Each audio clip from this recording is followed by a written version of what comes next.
Hi friends, எல்லோரும் எப்படி இருக்கீங்க? இன்னைக்கு காலையிலே மோட்ரு போட்டோடனே நல்லா சன்லைட் இருந்துச்சு. அந்த சன்லைட்டுக்கும் அதுக்கும் தண்ணி படும்போது ரெயின்போ வந்துச்சு.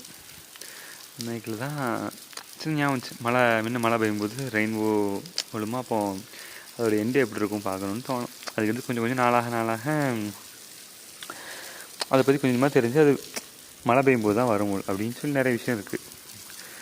ஆனால் அந்த தண்ணியில் அது வேல் பட்டு அப்படி எல்லோரும் படிச்சிருக்கோம்ல, அந்த மாதிரி 12th அந்த நிறத்தை 7 கலராக பிரிக்கும்னு. அந்த மாதிரி நீ கிணத்துல அப்படி வந்துச்சு வானவில் தண்ணி படும்போது சோத்தில். அதான் சின்ன ஒரு வீடியோ எடுத்து போடணும். உங்களுக்கு யாருக்காச்சும் விவசாயம் பிடிக்கும்னா ஒரு லைக் அண்ட் சப்ஸ்கிரைப் பண்ணிடுங்க ஃப்ரெண்ட்ஸ். இந்த மரம் பார்த்திங்கன்னா பழைய வீட்லேயே போட்டிருப்பேன். ஒரு நாட்டு மரம் தான், ஒரு 4 வருஷம் மரம். நல்ல நாட்டு மரம் தான், கொஞ்சம் மரம் நல்லா காய்க்கி